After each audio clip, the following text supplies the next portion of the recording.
The afternoon sun filtered through my kitchen windows as I prepared lunch. My daughter Emma, 12 years old, with her father's dark eyes and my stubborn chin, sat at the counter doing homework. The doorbell rang just as I was slicing tomatoes. "I'll get it," Emma said, sliding off her stool. I heard my sister Victoria's voice before I saw her. Loud, confident, dripping with the kind of authority that came from 6 years at Meridian Tech Solutions as their senior marketing director. "Where's your mother?" Victoria swept into the kitchen wearing a cream Chanel suit that probably cost more than my monthly rent. Her designer handbag hit the counter with a thud. "I need to talk to you about Thanksgiving." "Hello to you too," I said, wiping my hands on a towel.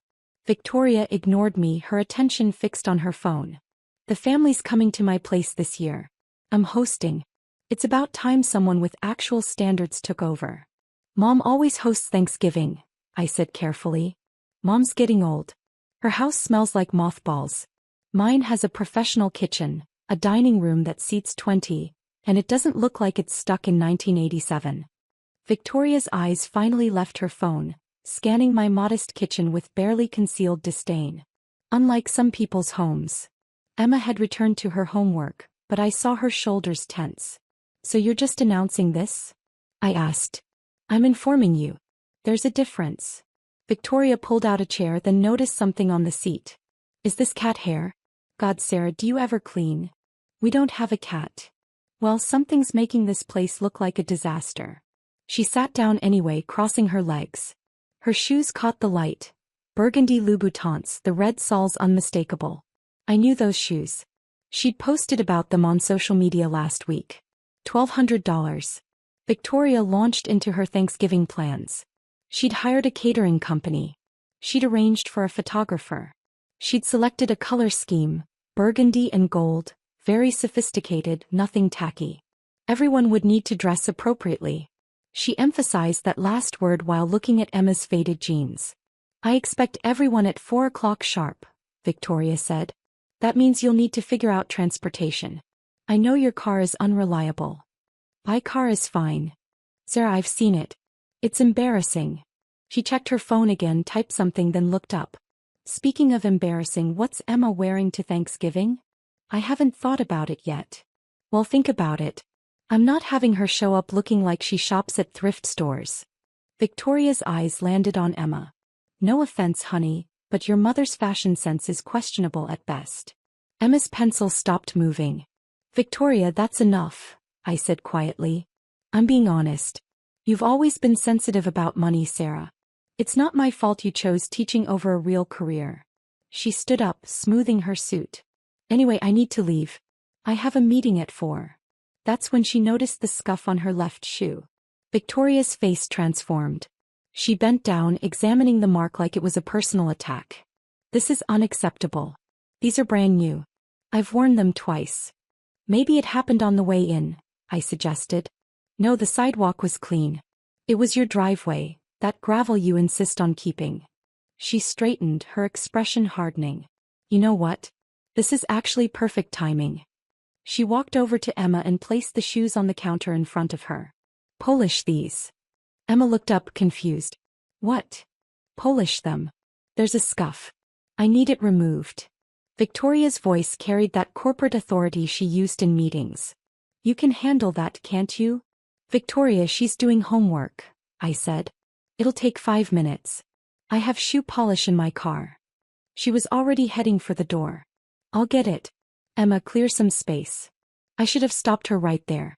But something in Victoria's tone, that casual cruelty disguised as a simple request, made me curious. I wanted to see how far she'd go. Victoria returned with a small leather case. She set it down, opened it, and pulled out polishing supplies that probably cost more than a regular person's entire shoe care collection. "Here's how you do it," Victoria said, demonstrating on her right shoe. "Small circles. Don't press too hard. This is Italian leather." She handed the cloth to Emma. "Your turn." Emma looked at me. I gave her a small nod. She took the cloth. "Good girl," Victoria said, "the way you'd praise a dog for sitting. This is a useful skill. God knows your mother never taught you about quality care." Emma worked quietly, her face carefully blank.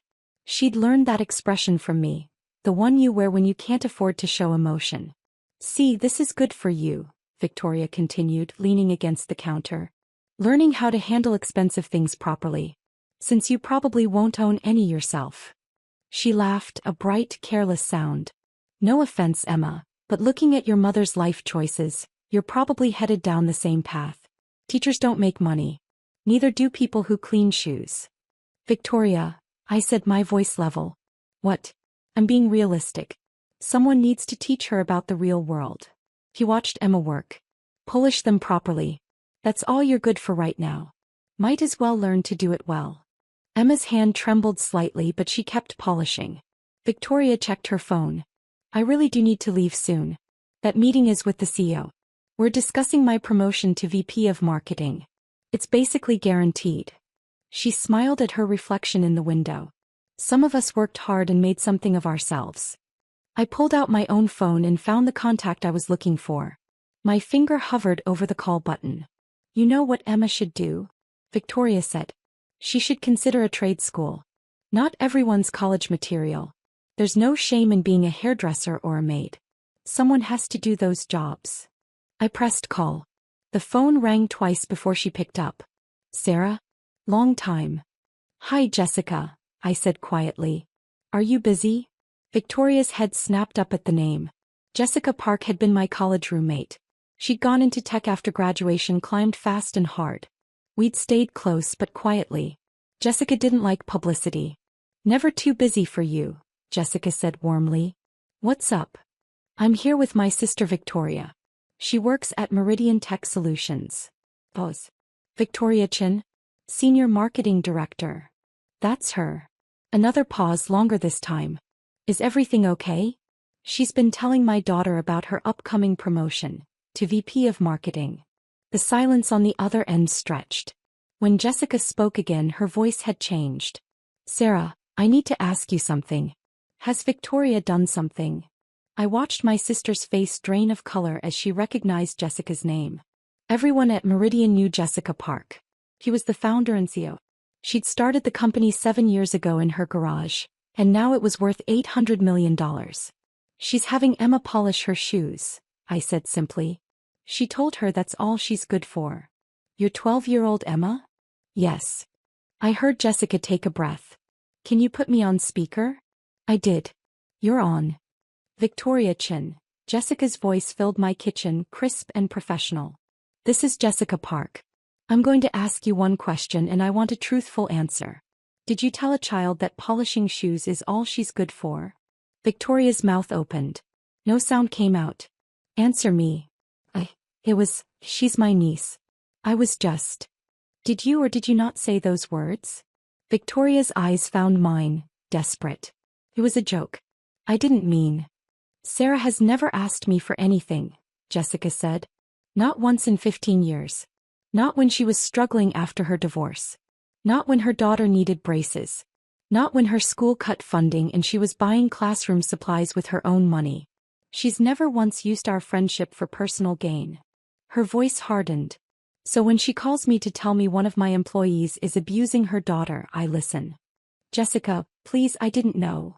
You didn't know Sarah was my friend? Or you didn't know it's unacceptable to treat children like servants?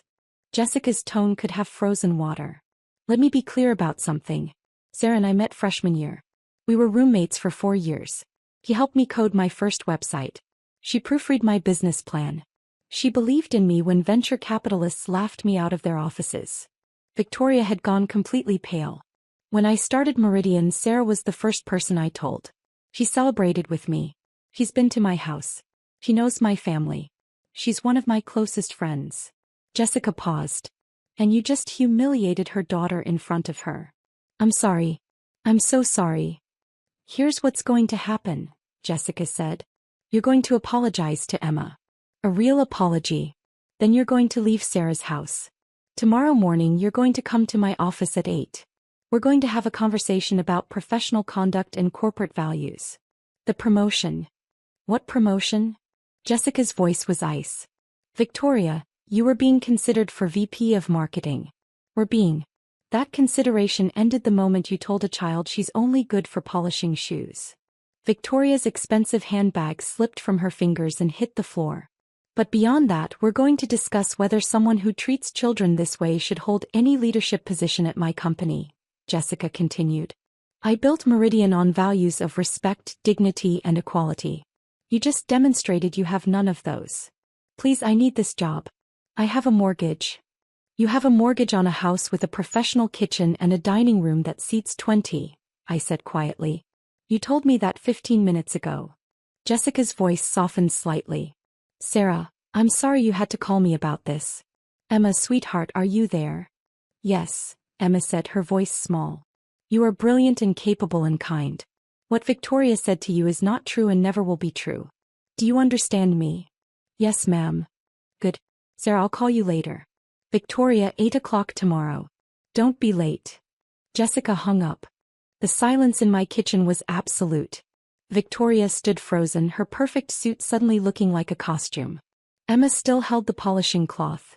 Victoria, I said calmly. You heard Jessica. Apologize to Emma. My sister's face crumpled. Emma, I'm so sorry. I didn't mean. I was just joking. I never meant to hurt you. That's not an apology, I said. That's an excuse. Victoria swallowed hard.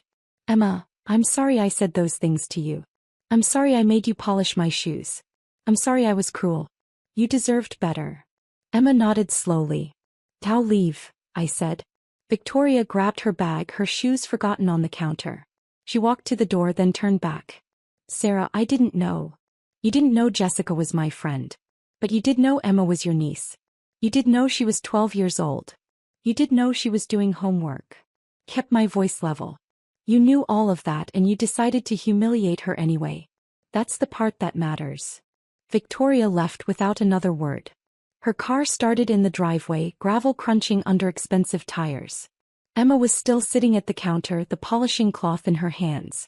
I took it from her gently and threw it in the trash. Mom, she said quietly. Yes, baby. Is Aunt Victoria going to lose her job? I don't know. That's up to Jessica. I pulled Emma into a hug. But whatever happens, it's because of her choices, not yours. You understand that? Emma nodded against my shoulder. You and Miss Park are really friends? Best friends. Have been since we were 18. Why didn't you ever tell Aunt Victoria? I thought about that. Because Jessica doesn't like people knowing she's wealthy. She says it changes how they treat her. And I respected that more than I cared about impressing Victoria. Emma pulled back, looking at me with those serious eyes. Aunt Victoria's really mean, isn't she? Yes, sweetheart. She really is. My phone buzzed. A text from Jessica. Dinner next week? Bring Emma. I want to properly meet the young lady. I showed Emma the message. She smiled, small but genuine. Can we still have Thanksgiving at Grandma's? Emma asked. Absolutely. The burgundy Louboutins sat on my counter, one polished, one still scuffed. I picked them up and put them in a box. Victoria could figure out how to get them back. Emma returned to her homework. I finished making lunch. The afternoon sun continued filtering through the windows, but something had shifted. The air felt lighter. My phone rang again. Sarah, Victoria just called me crying about Thanksgiving, Mom said. What happened? She was rude to Emma. I handled it. She said something about her boss? Jessica Park. We went to college together. A long pause. The Jessica Park? From Meridian Tech. That's the one. Mom laughed, surprised. You never mentioned that. Jessica values her privacy. Well, Mom said, and I could hear the smile in her voice. I guess Thanksgiving's at my place after all. I'll make the turkey. You bring the sweet potatoes. And Sarah? Tell Emma her grandmother is very proud of her. I will, Mom. I hung up and watched Emma work through her math problems, her pencil moving steadily across the page. She was capable and smart and kind. She always had been. Victoria's words hadn't changed that. They never could. The next morning my phone buzzed at 8:15. Jessica, Victoria came in. We talked. She's on probation for 6 months. No promotion. Mandatory HR training on professional conduct. One more incident and she's done. Me, thank you. Jessica, thank you for finally letting me help. Dinner Thursday at 7? Me will be there. I showed Emma the messages over breakfast. She read them carefully, then looked up at me. "Is Aunt Victoria going to be mad at us forever?" she asked. "Probably. But that's okay. We don't need people in our lives who treat us badly, even if they're family." Emma thought about that, then nodded. "Miss Park sounds nice." "She is. You'll like her." "Does she really live in a big house?" "Huge. With a pool. And 3 rescue dogs." Emma's eyes lit up. "Really? Really? She'll probably let you play with them." My daughter smiled, genuine and bright, and I knew we'd be okay. Victoria's cruelty had revealed something, not about Emma's worth, but about the strength of friendships built on respect instead of status. The burgundy shoes stayed in their box. Victoria never asked for them back. I donated them 3 weeks later. They were just shoes after all. And Emma? She was so much more than anyone's tool for polishing them. The August sun beat down on my sister Victoria's pristine backyard as I watched my 9-year-old daughter Emma help herself to a burger from the grill. The annual family barbecue was in full swing, with relatives scattered across the lawn, admiring Victoria's newest property additions. Before Emma could take a bite, Victoria's manicured hand intercepted the plate. Her diamond bracelet caught the sunlight as she lifted the burger away. "Not so fast, sweetheart," Victoria said, her voice dripping with false sweetness. "Poor kids need to earn their food at family gatherings. That's how the real world works." Emma's face flushed red as 20 relatives turned to stare. Most nodded in agreement or looked away. Victoria handed her a long pool net, gesturing toward the Olympic-sized pool. Leaves floated on the surface. "The pool needs cleaning before dinner service. I'm sure your mother taught you about hard work, right?" Victoria glanced at me with that familiar smirk I'd endured since childhood. I sat quietly in my lawn chair, sipping lemonade. Emma looked at me with confused, hurt eyes. I gave her a small nod. She took the net with shaking hands. My brother Marcus laughed from his lounge chair. "That's good parenting, Vic, teaching the next generation about earning their keep. Unlike some people," my mother added pointedly, "who just expect handouts from successful family members." I said nothing. I just pulled out my phone and typed a quick message. The response came within seconds. Victoria's husband, Greg, fired up the grill again, announcing premium steaks for the adults who contributed to society. Emma skimmed leaves from the pool, her small arms struggling with the heavy net. Other cousins ran past her, splashing and laughing. "Mom, why do I have to work?" Emma whispered when she came close to my chair. "Just a little longer, honey," I said softly. "Keep going." Victoria overheard and smiled triumphantly. "See? Even she knows her place. That's what happens when you waste your life on silly little jobs instead of building real success." My father raised his glass. "To Victoria, youngest partner at Henderson and Associates law firm. Making the family proud." Everyone cheered. Victoria beamed, soaking in the attention. She'd spent the last hour detailing her latest case, her new Mercedes, and her upcoming vacation to the Maldives. The country club, she'd mentioned it at least 5 times, had just approved her for their executive diamond membership. The club president himself called me, Victoria had announced earlier. Said they rarely see professionals of my caliber. The membership fee alone is $60,000 annually, but when you're at my level, it's just the cost of maintaining the right social circles. She went on about the exclusive golf course, the private dining rooms, and the member-only events. Her entire identity seemed wrapped up in that membership, in being seen as successful. Marcus chimed in. "Remember when Dad tried to get us all memberships there? They rejected his application twice. Said the wait list was years long." "Well, that's what happens when you have real connections," Victoria said, glancing at me. "Some of us know how to network properly. Some of us just exist." I checked my phone again. Another message. I replied with 2 words. "Do it." Emma finished one section of the pool, her arms visibly tired. Sweat dripped down her forehead. Victoria inspected it like a drill sergeant, walking the perimeter with exaggerated scrutiny. "You missed a spot. There. And there. Honestly, do I have to teach you everything? Maybe if you paid attention in school, you'd understand thoroughness." The other children continued playing Marco Polo in the deep end, their laughter echoing. Not one of them was asked to lift a finger. My Aunt Patricia joined in. "You're too soft on her. My kids knew how to work by that age." But then again, their mother actually achieved something in life. What do you even do anymore? Victoria asked me directly, her voice loud enough for everyone to hear. She set down her wine glass with deliberate slowness. Still doing that freelance thing? Writing or consulting or whatever you call it. Must be nice to have so much free time. No real responsibilities, no pressure to perform. Something like that, I replied evenly, maintaining eye contact. See, that's the problem with your generation, my father interjected, warming to his familiar theme. No stability. No real career. Just floating around with creative jobs that don't mean anything. In my day, you picked a profession and stuck with it. Built something. Created a legacy. She's always been the dreamer of the family, my mother added, her tone making it clear that dreaming was not a compliment. Never had Victoria's drive or Marcus's business sense. Just drifted from one thing to another. Victoria smiled, satisfied with the united front against me. At least Emma will learn some work ethic today. Better late than never, right? Victoria's phone rang. She glanced at it, frowned, then answered. Hello? Yes, this is Victoria Brennan. Wait, what? There must be some mistake. Her face went pale. Everyone stopped talking. But I just got approved last month. The president personally called me. This doesn't make any sense. Her voice climbed higher.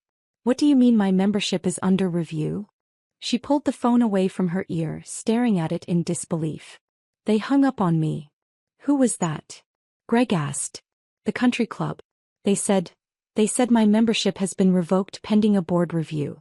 Something about inappropriate conduct and falsified references. Marcus laughed. That's ridiculous. Call them back. Victoria tried. No answer. She tried again. Voicemail. My phone buzzed. I glanced at the message and allowed myself the smallest smile. This is insane, Victoria said, her voice shaking.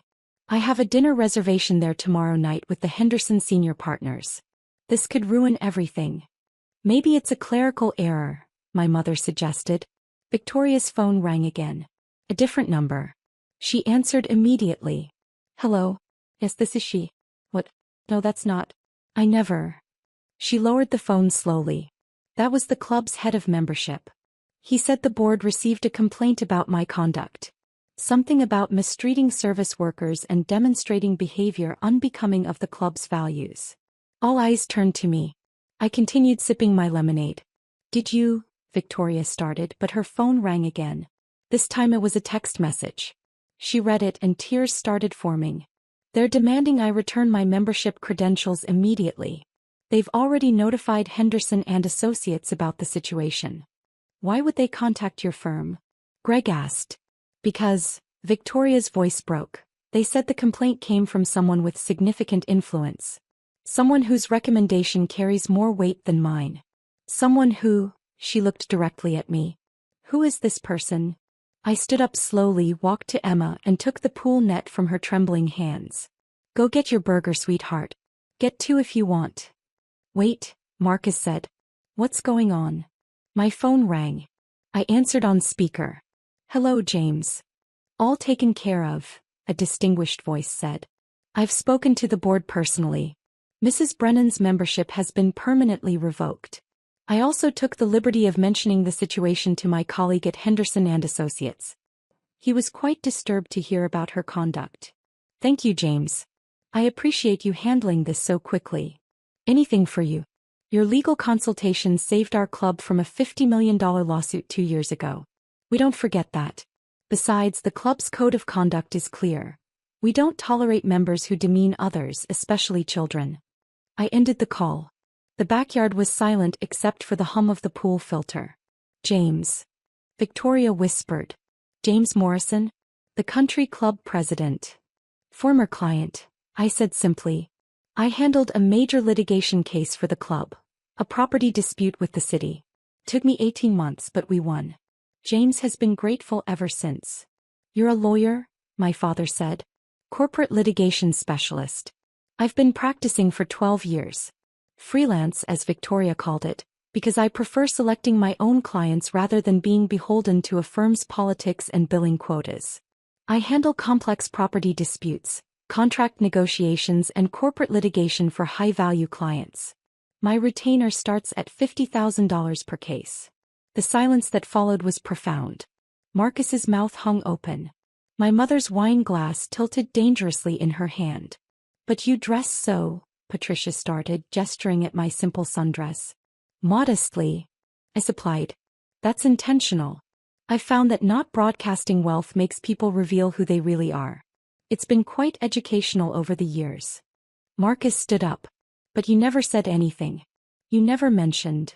Nobody asked, I replied. Everyone assumed.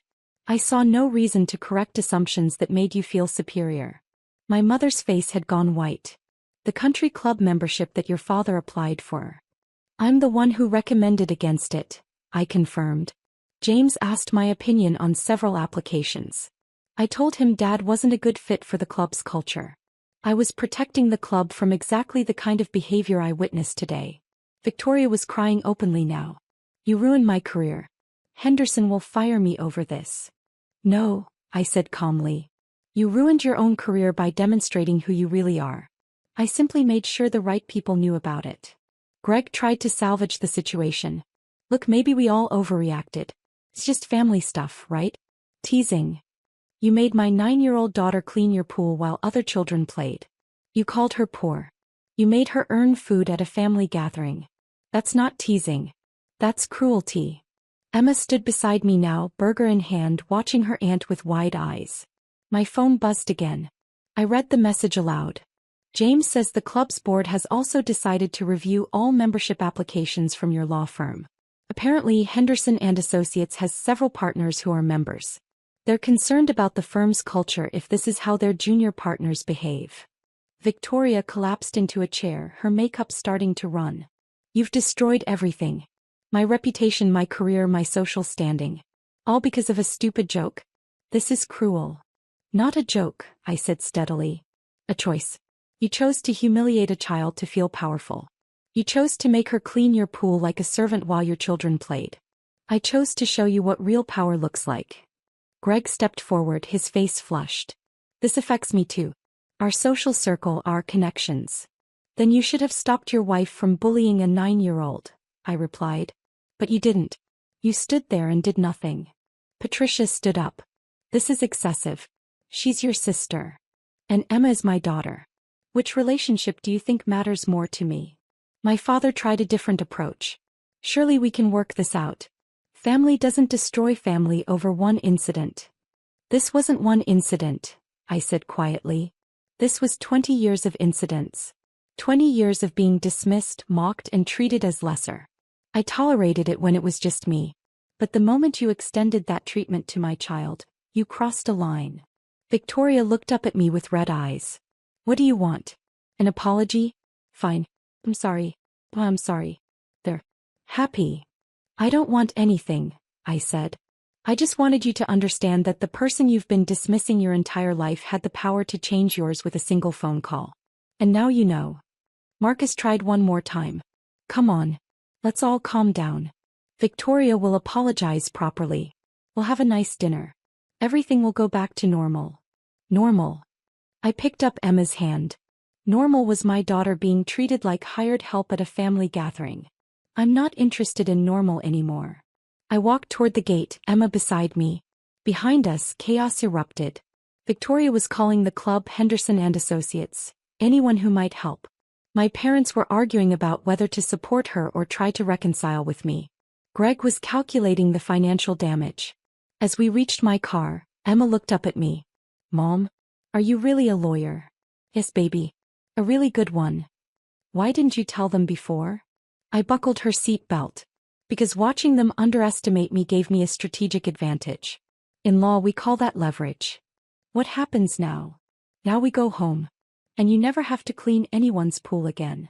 My phone rang one final time as I started the engine. It was James. Just wanted you to know, he said. The board meeting concluded. We're implementing a new screening process for all future members. Character assessment will be weighted more heavily than professional credentials. We should have been doing that all along. Good policy, I said. Also, your firm's referral list has been updated. Any attorney you recommend will receive expedited review for membership. Consider it a standing thank you for your continued counsel. The board was unanimous in this decision after I explained your contributions to the club's legal standing. I thanked him and ended the call. In the rearview mirror, I could see Victoria's house. Her perfect backyard with its showcase pool and professional landscaping, her carefully constructed image of success. All of it built on the assumption that she was better than everyone else, that her law firm partnership and country club membership made her superior to the sister she'd dismissed for years. The sun was setting now, casting long shadows across her property. Through the window I could see people gathering their things, the party dissolving into awkward goodbyes and whispered conversations. No doubt they were already texting other family members, spreading the news about what had happened, about who I really was and what I'd done. Sometimes the quietest person in the room is the most powerful. My family just learned that lesson the hard way. Emma was already asleep by the time we got home, exhausted from her humiliating afternoon. I carried her inside and tucked her into bed, knowing she'd wake up tomorrow in a world where her aunt no longer held power over her. As for Victoria, she'd wake up to a very different world. One where her membership was gone, her reputation questioned, and her firm wondering if she was worth the trouble. Her upcoming dinner with the senior partners would be cancelled. Her colleagues would hear about the incident. Her carefully curated image as a rising star would be tarnished by the knowledge that she'd mistreated a child at a family gathering. All because she couldn't resist making a child feel small. All because she needed everyone to see her as successful, as better, as worthy of respect. Respect she then refused to extend to others. I poured myself a glass of wine and sat on my own modest patio. No Olympic pool. No showcase backyard. No desperate need to prove my worth through material possessions. Just a quiet space where my daughter felt safe and valued, where she never had to earn her right to eat or apologize for existing. My phone showed 3 missed calls from my mother and 7 texts from various family members. I'd respond eventually. But tonight, I simply enjoyed the silence and the satisfaction of knowing that sometimes justice doesn't take years of court battles. Sometimes it just takes one phone call from the right person at the right time. And I had always been very good at knowing exactly who to call. The text message came through while I was chaperoning my daughter Emma's 5th grade science camp trip. 3 words from my mother: call me immediately. I stepped away from the group examining pond water samples and dialed. Your niece needs space for her dance trophies, Mom announced. Emma can sleep in the attic. We've already moved everything. You what? Your sister's daughter gets Emma's room now. It's already done, Mom declared. Madison has regionals coming up and she needs proper space to practice. The attic has perfectly good floor space. Mom, we're 3 hours away. Emma's bed. We donated it to Goodwill this morning. Madison is staying with us for the next 6 months while your sister figures out her living situation. I could hear my sister Jennifer's voice in the background. Tell her Madison needs consistency right now. Emma can sacrifice for once. Emma had lived in that room since she was 2 years old. Every growth chart mark, every paint color, the window seat where she read, all of it was in the house where Emma stayed every other weekend. Family shares, sweetie. Dad's voice came through. Madison is going through a difficult time with the divorce. Emma is young and adaptable. She'll be fine in the attic. I closed my eyes and took a slow breath. I understand, I said quietly. Good. We're having a welcome dinner for Madison tonight. You and Emma can join us when you get back Sunday. Oh, and pick up a cake on your way. Madison loves chocolate. The call ended. I stood there as my phone buzzed with a photo from Jennifer. Madison sprawled across Emma's former room, trophies lined up on the shelves where Emma's rock collection had been. Another text from Jennifer. Mom and Dad are being so generous. This is exactly what Madison needs right now. I pulled up my contacts and made a different call. Stevens and Associates. Marcus Chan, please. Tell him it's about the property on Riverside Drive. My accountant picked up within 30 seconds. I was wondering when you'd call. I saw the activity on the account this morning.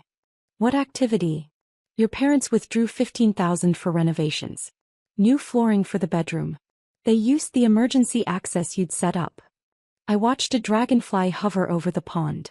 Pull everything. All funding, all access, all automatic payments. Effective immediately. The mortgage coverage? Everything, Marcus. That's going to leave them with approximately 4 months before default. The property taxes alone are I'm aware. Process it today. The rest of the weekend passed with hiking and campfires. Emma caught fireflies and talked excitedly about showing her rocks to Grandma and Grandpa, about the new geode she wanted to crack open in her room. I didn't tell her. Not yet. Sunday evening we drove home.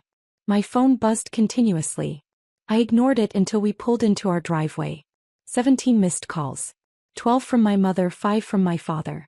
8 text messages from Jennifer, progressing from confusion to anger. I tucked Emma into bed in our house and finally listened to the messages. Mom's voice shrill. The mortgage company called. They said our payment was declined. There must be some mistake. Call me back right now. Dad attempting calm. Sweetheart, there seems to be an issue with the house account. We need to discuss the financial arrangements. Jennifer furious. What did you do? Mom is having a breakdown. You need to fix this immediately. I poured a glass of wine and called Marcus back.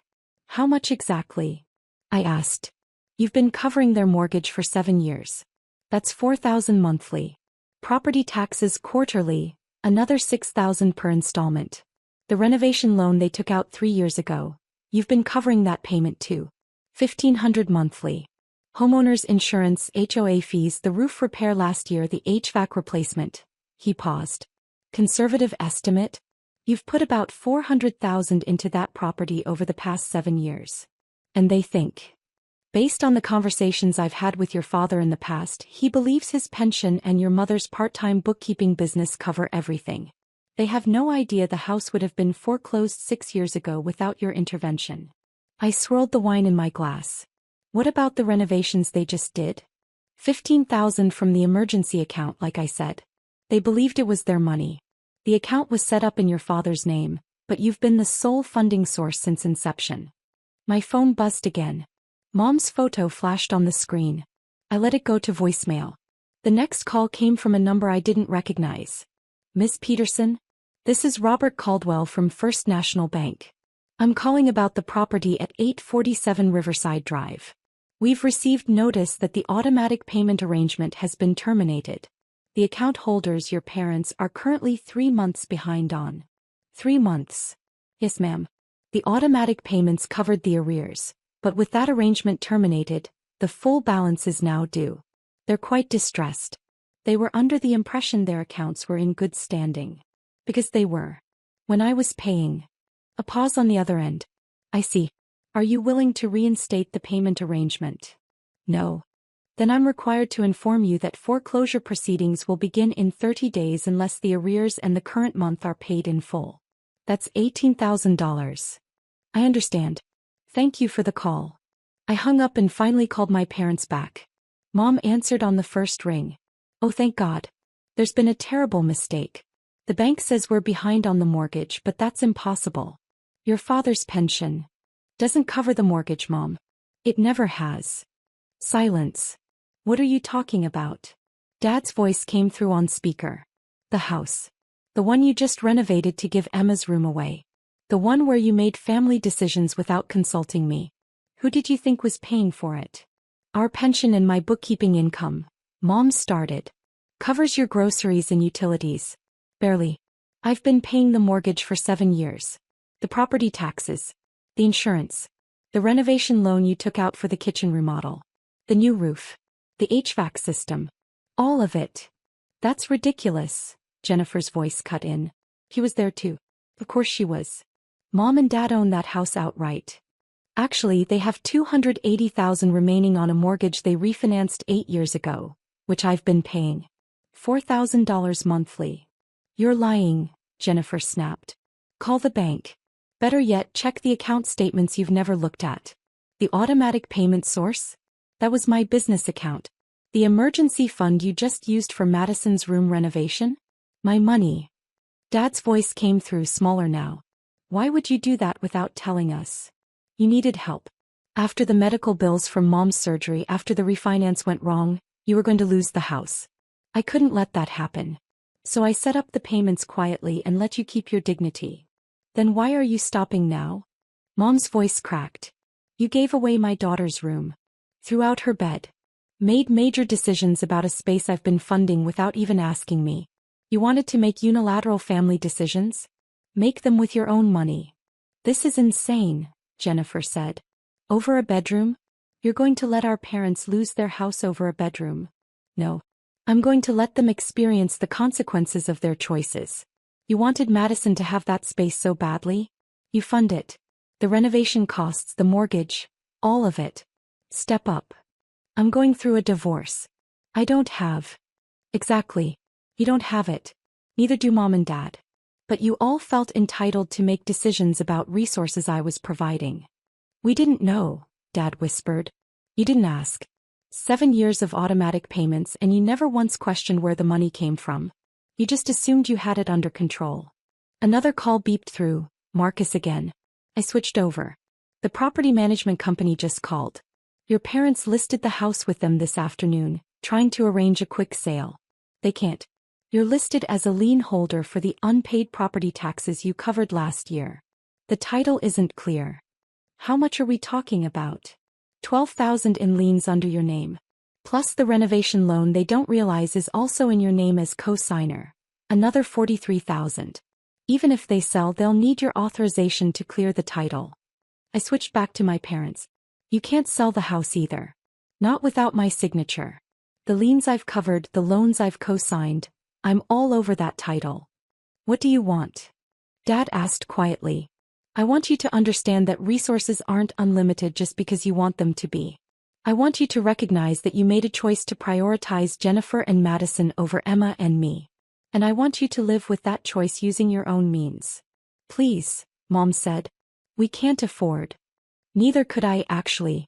Do you know how many extra shifts I worked to cover your mortgage? How many opportunities one turned down because I was funneling money into your house? I did it because family is everything. Remember? That's what you always said. We'll fix this, Dad said. We'll give Emma her room back. With what furniture? You donated her bed. Her dresser. Everything. We'll buy new. With what money, Dad? You can't even cover your mortgage. Jennifer's voice cut in, sharp with desperation. So what's your solution? Let them lose everything. My solution is the same one you gave me. Family shares, right? You and Madison can move in with Mom and Dad. Pool your resources. Figure it out together. That's what family does according to you. That's not fair. Fair? You're right. Fair would have been asking before you threw out a 10-year-old's bed. Fair would have been considering that Emma might have feelings about being displaced to an attic. Fair would have been recognizing that you don't make decisions about resources you don't provide. I let the silence stretch. Here's what's going to happen, I said finally. I'm removing all financial support. The mortgage, the taxes, the insurance, all of it. You have 30 days before foreclosure proceedings begin. You need $18,000 immediately to cover the arrears. If you can come up with that, you'll need $4,000 monthly going forward, plus all the other expenses. If you can't, you'll lose the house. And if we lose it? Mom whispered. Then you'll downsize to something you can actually afford. Maybe a nice apartment. Maybe Jennifer's place once her divorce settles. Maybe you'll all learn to live within your actual means instead of resources I was quietly providing. You're punishing us, Jennifer said. No. I'm letting you experience reality. The reality where your choices have consequences. The reality where you don't get to spend other people's money without their input. The reality where family means consideration and respect, not just taking whatever you want. My phone buzzed with another call. The bank again. I have to go, I said. You have 30 days. I suggest you start making calls. I hung up and sat in the quiet of my own home. Emma's room was down the hall exactly as she'd left it. Her rocks organized by type, her books arranged by color, her telescope positioned at the window. Safe. Secure. Hers. My phone lit up with a text from Marcus. Your father just called asking about a loan against the property. Want me to explain why that's not possible? No, I typed back. Let him figure it out. 3 days later, Jennifer called. Mom's in the hospital. Stress-induced heart palpitations. The doctor says she's not handling this well. I'm sorry to hear that. That's it? You're sorry. What do you want me to say, Jennifer? That I'll rescue you all again? Pay for everything while you make decisions without me? She's our mother. Yes. She's also the woman who threw out my daughter's bed without asking. Who decided my child should sleep in an attic so your daughter could have a palace? Madison is going through a hard time. So is Emma. But nobody asked about that, did they? The line went quiet. The bank is threatening foreclosure, Jennifer said finally. We can't come up with $18,000 in 30 days. Mom and Dad's credit is maxed out. My divorce lawyer already has everything I have. We need help. You needed consideration. You needed to ask. You needed to treat me like family instead of an ATM. But you didn't. So that's it? You're just going to let them lose everything. I looked at Emma's drawing on my refrigerator, a family portrait. Her, me, grandma and grandpa. Hearts drawn around everyone. I'm going to let them face the consequences of treating family like it's disposable. Maybe then they'll understand what they did. You're cruel, Jennifer whispered. No. I'm done being invisible. There's a difference. She hung up. The foreclosure notice arrived on day 28.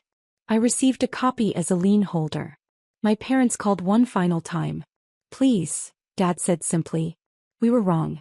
We see that now. But please don't let us lose the house. Sell it, I said. Downsize. Find something you can afford. We'll never find anything in time. The market is. Then you should have thought about that before you gave away Emma's room. It was just a room, Mom said, crying now. No, I said quietly. It was respect. It was consideration. It was recognizing that I matter. That Emma matters. That you don't get to make unilateral decisions about spaces I'm funding. But you couldn't see that, could you? Because you never saw the money. It was just always there. Invisible. Like me. I hung up for the last time. The house sold at auction 6 weeks later. My parents moved into a small apartment across town. Jennifer and Madison moved in with them. Emma asked why we didn't visit Grandma and Grandpa anymore.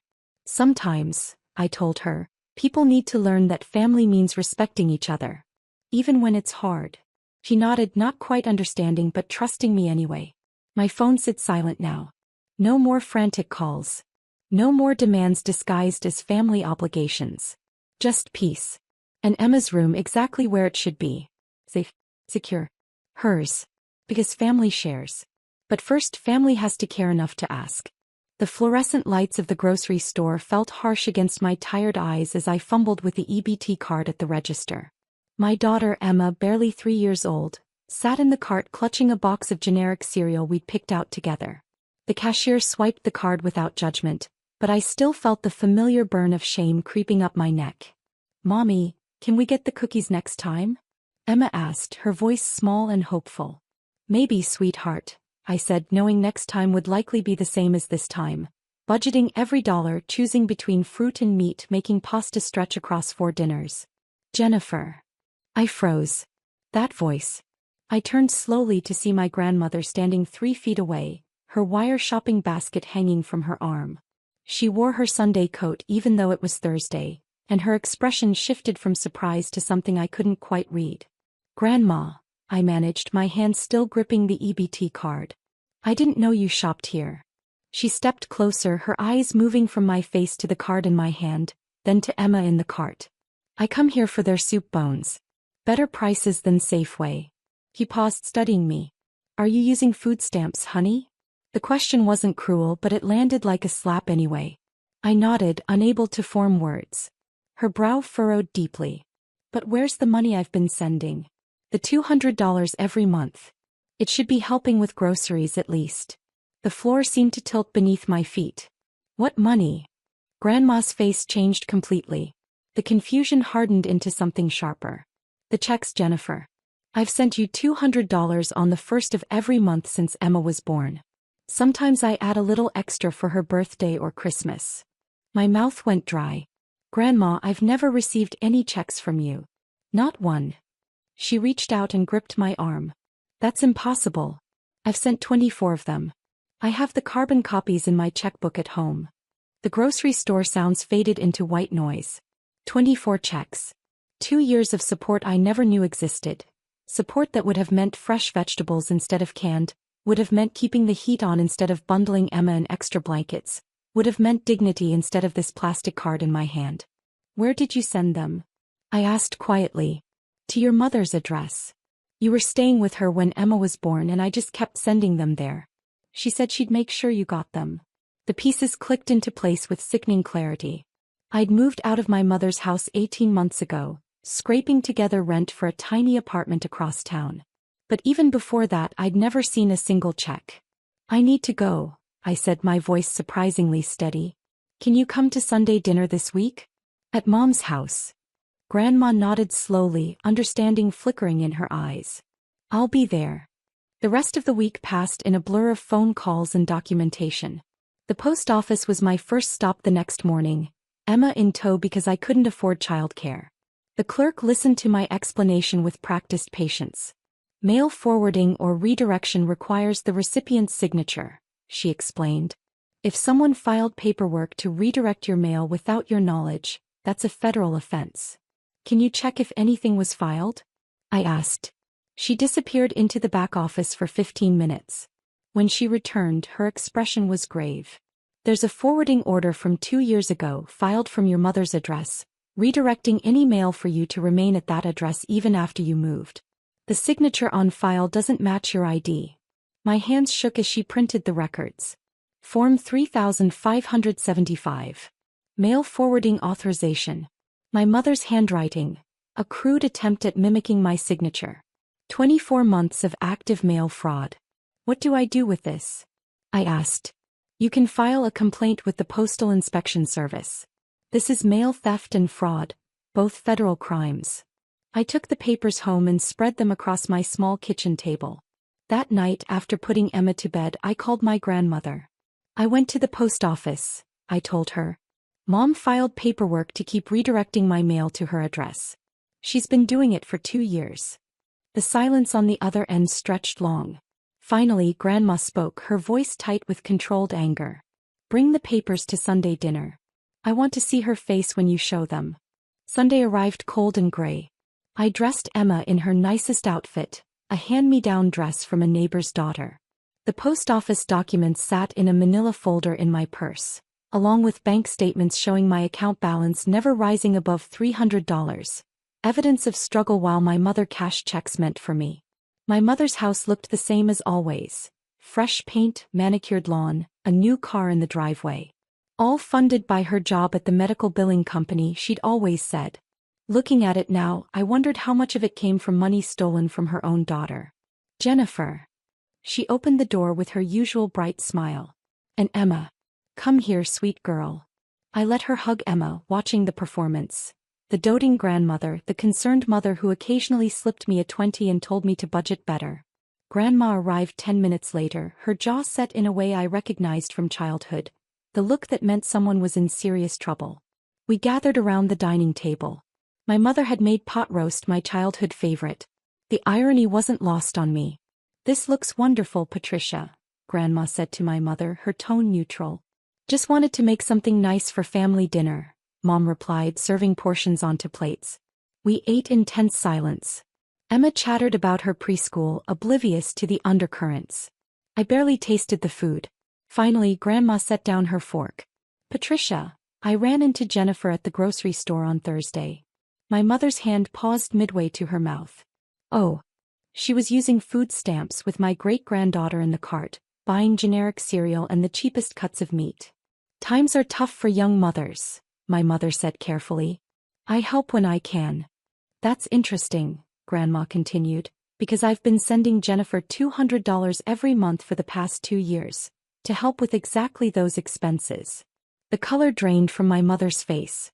I'm sure there's been some confusion. No confusion. I pulled out the manila folder, my hand steady now. I went to the post office. They have records. I spread the documents across the table. The forwarding forms, the signature that wasn't mine, the dates spanning 24 months. You filed paperwork to redirect my mail, I said quietly. Every check Grandma sent you kept. You cashed them or deposited them while I was feeding my daughter pasta for the 4th night in a row. My mother's mouth opened and closed. I was holding on to them for you. Saving them. Then where are they? Grandma's voice cut like ice. Where's the savings account? Where's the accumulated $4,800? The math hung in the air. 24 months times $200. Nearly $5,000 stolen from a struggling single mother by her own parent. I had expenses, my mother started. You don't understand the costs of maintaining this house. Stop. I cut her off. The post office clerk explained that mail fraud is an issue. So is forging someone's signature on legal documents. So is stealing someone's financial support. My mother's face crumpled, but I felt nothing. No satisfaction, no anger. Just exhaustion. I have a 3-year-old daughter, I continued. There were nights I watered down her milk to make it last. I applied for every assistance program available. I donated plasma twice a week for grocery money. And you had $200 of mine every single month. Grandma pulled an envelope from her purse. These are copies of every check I sent.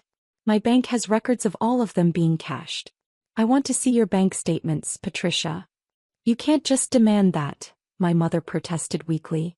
I can when the alternative is calling the police right now, Grandma replied. You stole from your daughter. You watched her struggle and did nothing while spending money I sent to help her. The silence stretched. Emma had stopped eating, sensing the tension even if she didn't understand it. My mother stood abruptly and left the room. She returned 5 minutes later with her laptop, her movements jerky and defensive. She pulled up her bank account with trembling fingers.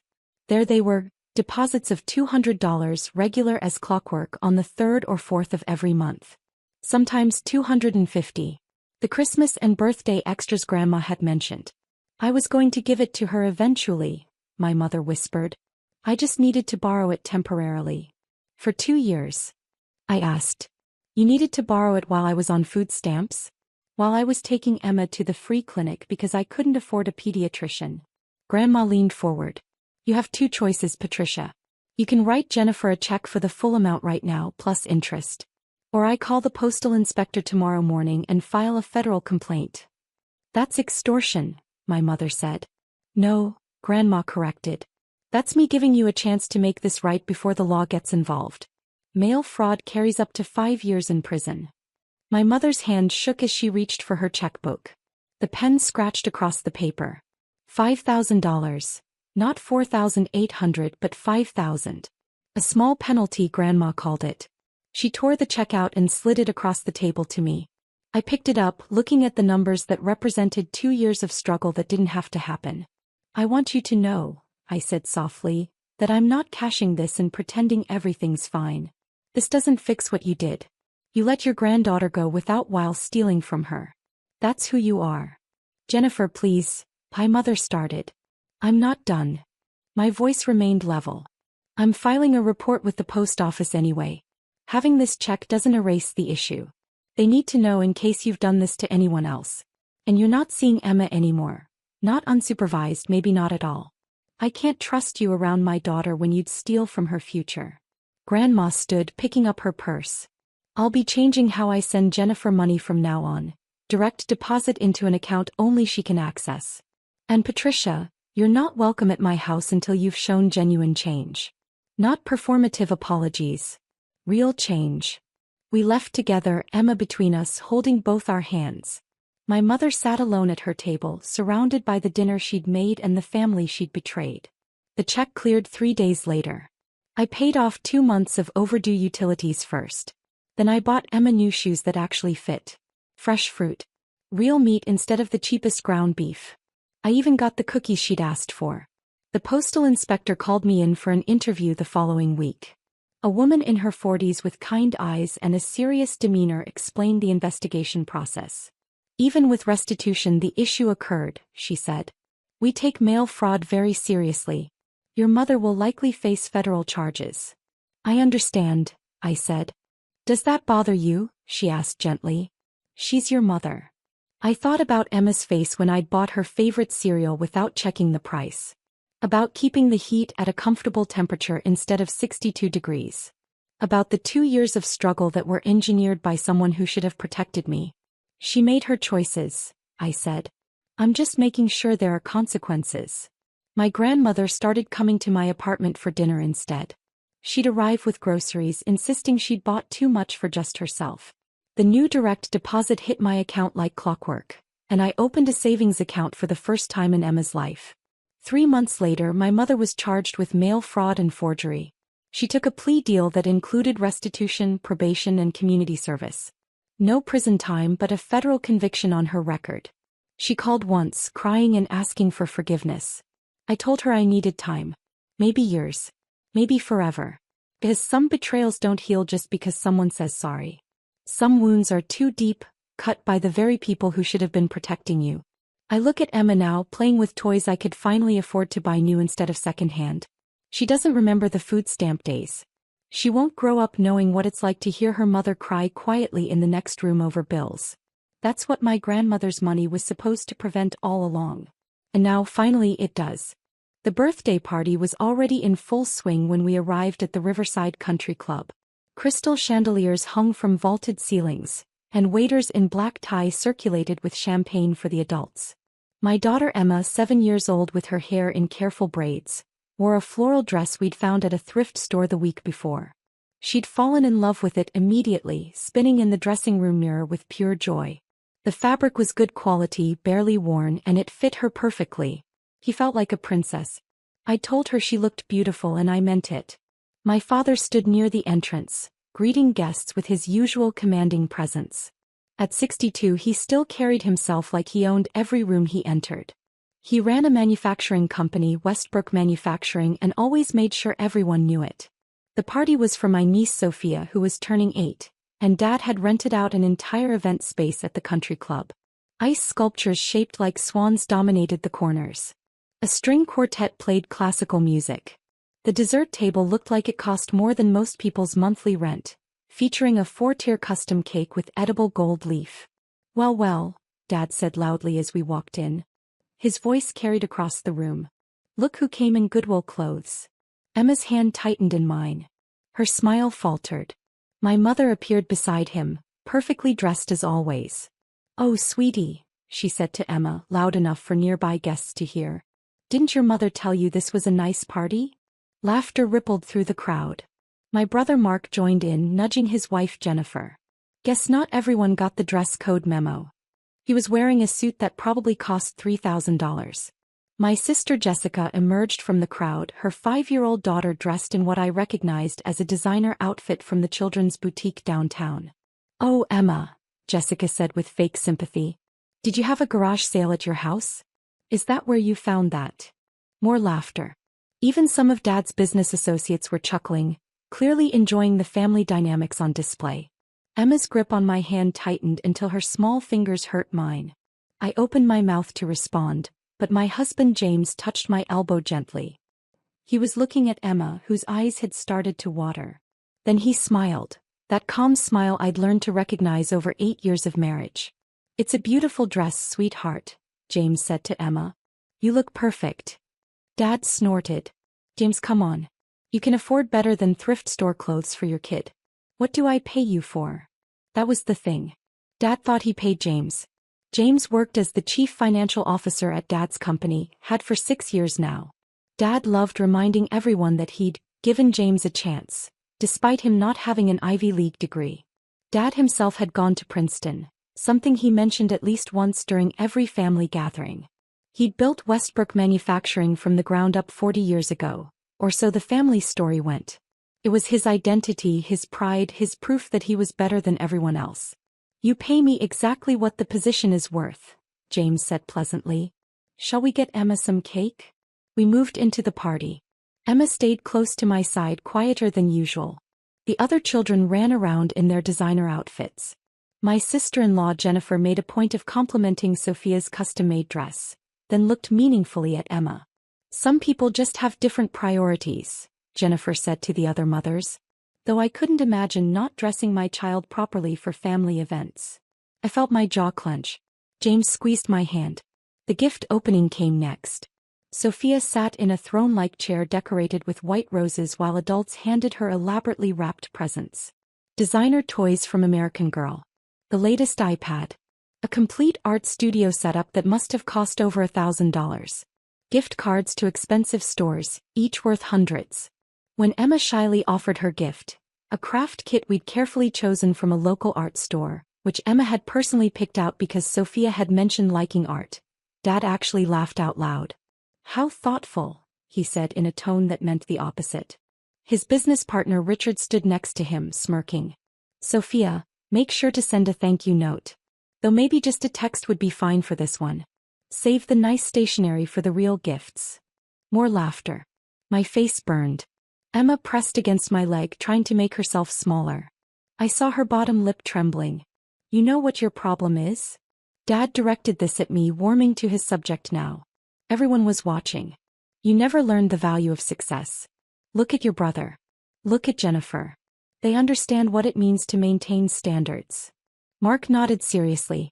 It's about teaching children what matters. Exactly, Dad continued.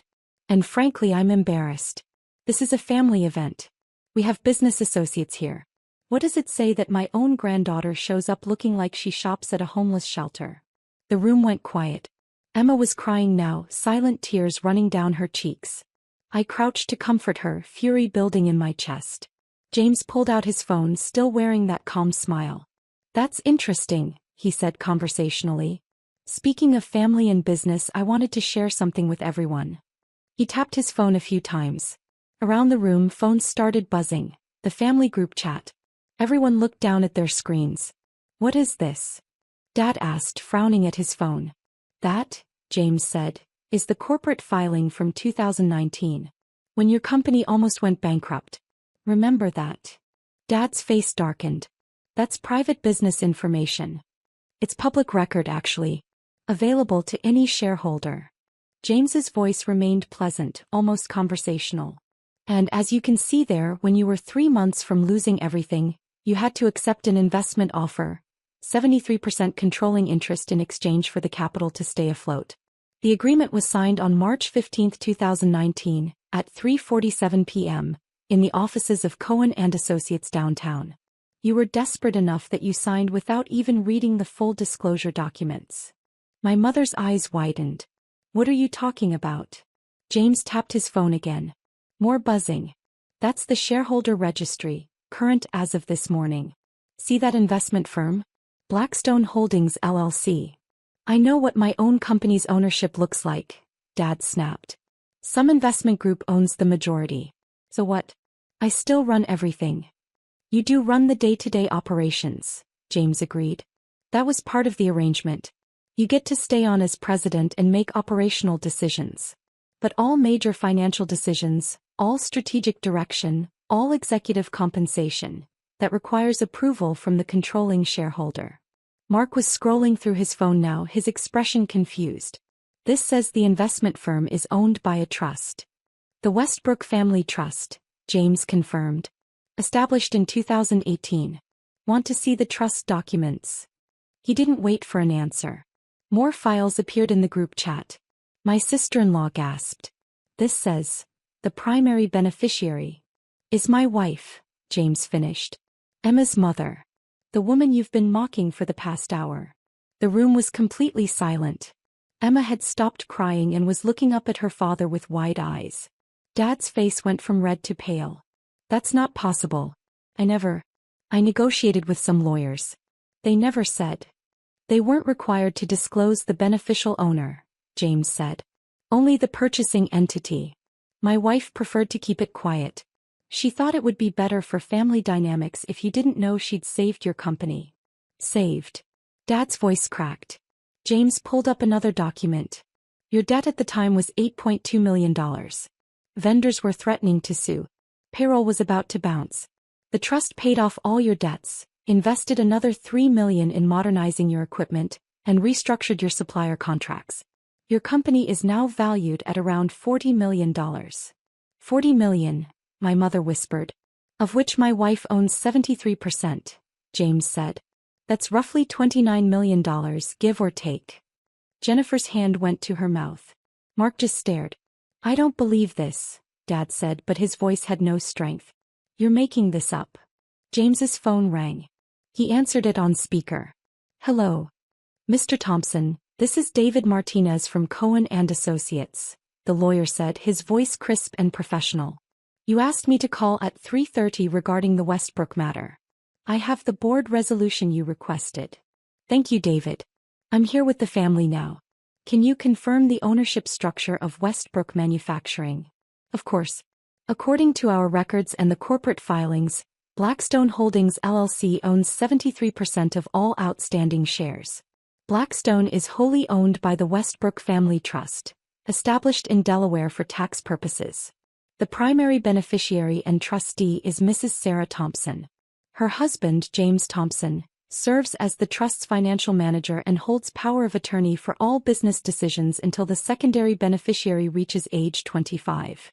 Dad sat down heavily in one of the party chairs. He looked like he might be sick.